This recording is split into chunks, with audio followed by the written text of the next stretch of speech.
ఎన్నికల ప్రచారంలో అనేక హామీలతో ప్రజలను ఆకర్షించి అధికారంలోకి వచ్చిన తెలుగుదేశం, జనసేన, బీజేపీ కూటమి ప్రభుత్వం ఆ హామీలను అమలుకు సిద్ధమవుతోంది. ఈ క్రమంలోనే హామీల్లో ప్రధానమైన దానిని నెరవేర్చేందుకు కార్యాచరణ ప్రకటించింది. ప్రభుత్వం మహిళలందరికీ ప్రకటించిన ఉచిత బస్సు పథకం త్వరలోనే అమలు చేస్తామని ఏపీ ప్రభుత్వం వెల్లడించింది. అయితే ఉచిత బస్సు రవాణా పథకం అమలు చేయడానికి అధ్యయనం చేస్తున్నట్లు సంబంధిత శాఖ మంత్రి ప్రకటించారు. ఆంధ్రప్రదేశ్ రవాణా శాఖ మంత్రిగా బాధ్యతలు చేపట్టిన మండలపల్లి రాంప్రసాద్ రెడ్డి తన స్టైల్లో పని మొదలుపెట్టారు. ఈ క్రమంలోనే బాధ్యతలు చేపట్టిన తొలిసారి గురువారం విజయవాడలోని బస్టాండ్ను పరిశీలించారు. ఆకస్మిక తనిఖీలు చేసి ప్రజలను ఆర్టీసీ సేవలు అడిగి తెలుసుకున్నారు. ఈ సందర్భంగా ఆయన మీడియాతో మాట్లాడుతూ కీలక విషయాలు తెలిపారు. ఆర్టీసీ బస్సుల్లో ఉచితంగా ప్రయాణం కల్పిస్తామని హామీని నిలబెట్టుకుంటామని స్పష్టం చేశారు.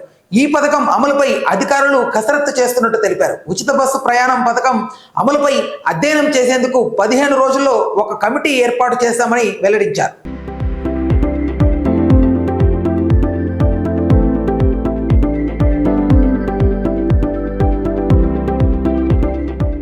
ఉచిత బస్సు ప్రయాణ పథకం అమల్లో ఉన్న తెలంగాణతో పాటు కర్ణాటకతో కమిటీ అధ్యయనం చేస్తోందని మంత్రి రాంప్రసాద్ రెడ్డి తెలిపారు. కమిటీ అధ్యయనం చేసిన తర్వాత సమర్పించిన నివేదిక పరిశీలిస్తామన్నారు. కమిటీ నివేదిక వచ్చిన తర్వాత ఉచిత బస్సు ప్రయాణ పథకం అమలు చేస్తామని చెప్పారు. దీంతో పాటు దూర ప్రాంతాలకు వెళ్లే బస్సు సంఖ్యను పెంచుతామని, విద్యుత్ బస్సులు కొనుగోలు చేస్తామని మంత్రి వివరించారు.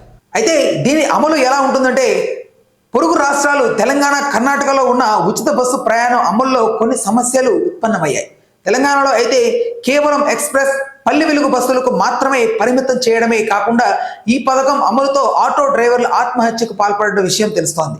మరి అలాంటి పరిస్థితులు ఉత్పన్నం కాకుండా అందరికీ మేలు చేసే విధానంగా ఉచిత బస్సు పథకం అమలు చేస్తారా, లేక తెలంగాణలో ఉన్నట్లుగా అమలు చేస్తారా అనేది చర్చ జరుగుతోంది. మంత్రి ప్రకటన చూస్తుంటే ఉచిత బస్సు పథకం అమలు దాదాపు 3 నెలల సమయం పట్టే అవకాశం ఉందన్నట్టు తెలుస్తోంది.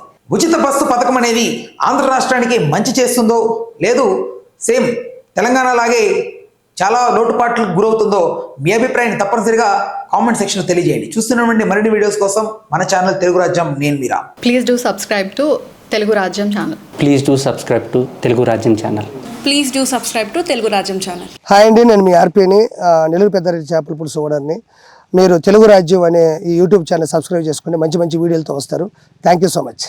Hi people, I'm Sonakshi Verma and you please watch Telugu Rajyam and please subscribe to the channel.